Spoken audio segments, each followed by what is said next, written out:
मुझे खेद के साथ कहना पड़ रहा है। अशोकनगर का मैंने गांव का मंदिर देखा, अभी पारसनाथ मंदिर गया, यहाँ तो हुई मंदिर तो अच्छे हैं, भगवान भी अच्छे हैं, लेकिन काम चलाऊ है, बस काम चलाऊ है। भगवान अच्छे बैठे, मैंने भगवान ठीक बोले बेटा ठीक तो बैठा हूँ और क्या चाहते हो, ठीक बैठे हैं, लेकिन किसी मंदिर का श्रृंगार नहीं है, ना वेदी का श्रृंगार है ना मंदिर का श्रृंगार है, बस है तो जो है सो है। बंधु, इन मंदिरों में पूजा करके तुम इतना ही धन कमा पाओगे, इतना ही पुण्य कमा पाओगे कि पेट पल जाएगा, बाल बच्चे पल जाएंगे, थोड़ा अच्छी तरह रह जाओगे। इससे ज़्यादा तुम कभी एक्स्ट्रा नहीं कमा पाओगे, इतना नहीं कमा पाओगे। किसी तीर्थ क्षेत्र पर जाकर कभी तुम वहाँ मंदिर बना दो, नहीं कमाओ, मंदिर बनाने लायक पुण्य नहीं कमा पाओगे, मकान बनाने लायक कमा लोगे, अपना परिवार चलाने लायक कमा लोगे, क्योंकि तुमने मंदिर ही ऐसा बनाया। इसलिए ये मंदिरों का जो श्रृंगार है भगवान के लिए नहीं किया जाता है। जैसा जैसे भगवान के मंदिर का वैभव बढ़ेगा, ऐसे ही भक्तों का वैभव बढ़ेगा। ये है, ये तो बीज है, खेत है। भगवान का वैभव बढ़ाओ, भगवान का वैभव बढ़ाओ, कभी थको मत।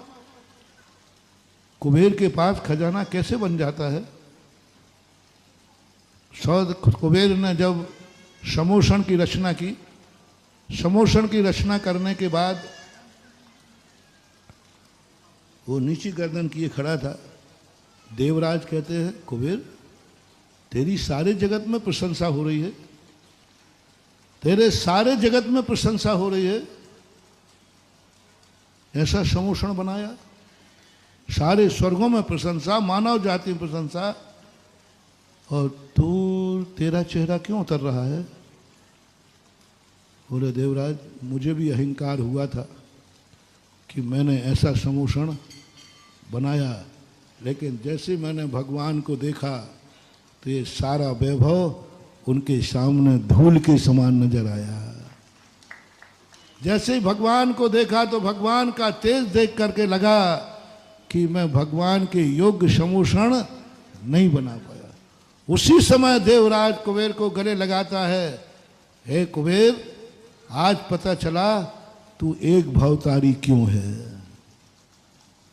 तेरे पास अक्षय भंडार क्यों है, तू कुबेर क्यों बना, अक्षय भंडार है तेरे पास।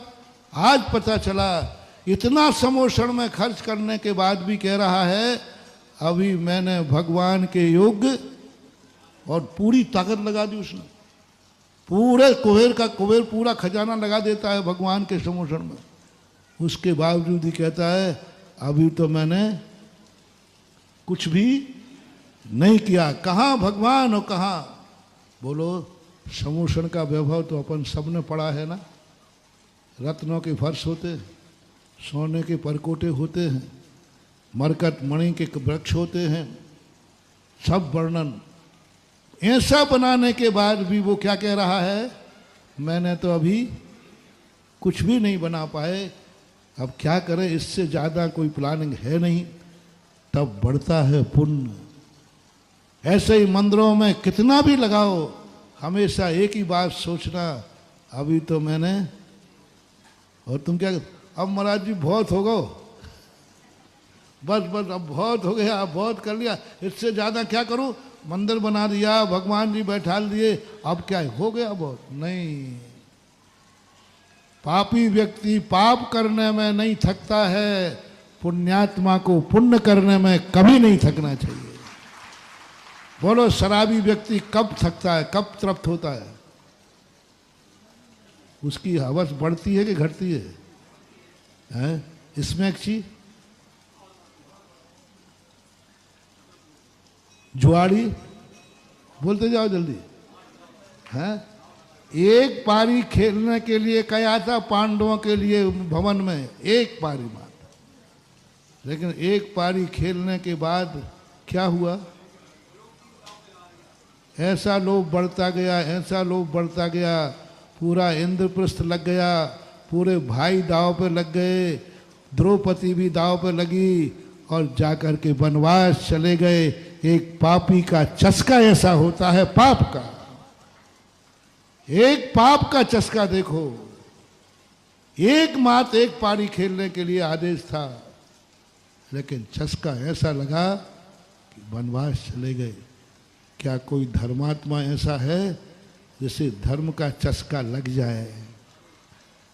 पापियों के चस्का लगने वाले के तो उदाहरण हैं, जिन्होंने पाप के चस्के के लिए अपनी संपत्ति बेच दी, पाप के चस्का के लिए बाप दादों की संपत्ति बेच दी, पाप के चस्का के लिए माँ और पत्नी के जेवर भी। होता है कि नहीं भैया? आप लोग तो बैठे रहते। पापी लोग पाप के लिए, अच्छे कार्य के लिए नहीं कह रहा हूं, कोई हाली बीमारी के लिए नहीं कह रहा हूं मैं। ऐसे लोग भी अशोकनगर में होंगे, सारे भारत में, जिन्होंने पाप के लिए, जुआ के लिए, शराब के लिए, वैष्णव के लिए अपने बाप दादों की संपत्ति भी, अपने माँ पत्नी के जेवर भी बेच डाले होंगे पाप के लिए। पाप का ऐसा चस्का, और उन्हीं पापों के कारण सब बेचकर रोड पे भी आए होंगे। और ऐसे भी पापी हैं जिन्होंने पाप के कारण का कर्जा ले लिया हो, पाप के लिए, पुण्य के लिए नहीं, मकान के लिए नहीं, दुकान के लिए नहीं, किसके लिए भैया? पाप के लिए कर्जा लेकर जुआ खेले, ऐसे जुआड़ी होंगे। कर्जा लेकर शराब पीते, ऐसे शराबी होंगे। कर्जा लेकर पाप करते हैं, ऐसे भी पापी दुनिया में हैं। सबको लुटा बैठे। एक रात में ऐसा चस्का लगा। मुझे एक व्यक्ति बताओ भारत में जिसको धर्म के नाम पर ऐसा चस्का लगा हो। ऐसा चस्का लगा उसको, ऐसा चस्का लगा कि उस चस्के में बाप दादों की संपत्ति बेच दी। काय के लिए? अपनी संपत्ति बेच दी। ऐसा कोई बेटा बताओ जिसने माँ के जेवर भी बेच दिए, किस चस्के के लिए? धर्म के लिए। ऐसी पत्नी बताओ जिस पति ने अपनी पत्नी का जेवर, थोड़ा और कह दूं, अति कर दूं थोड़ा, मंगलसूत्र।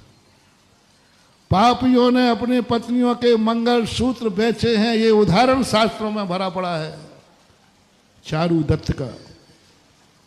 लेकिन धर्म के लिए किस पति ने अपनी पत्नी का मंगलसूत्र बेचा है? कहा हो मैंने धर्म की बोली ले ली, चुकाना है तो हम कहाँ से चुकाएं? तेरा मंगलसूत्र दे दे। धन्य है वो नारी जिस दिन तेरा पति धर्म के नाम पर तुम्हारा मंगलसूत्र मांगे, मैं उसकी जिंदगी के मंगल करने का जुम्मा मैं लेता हूं।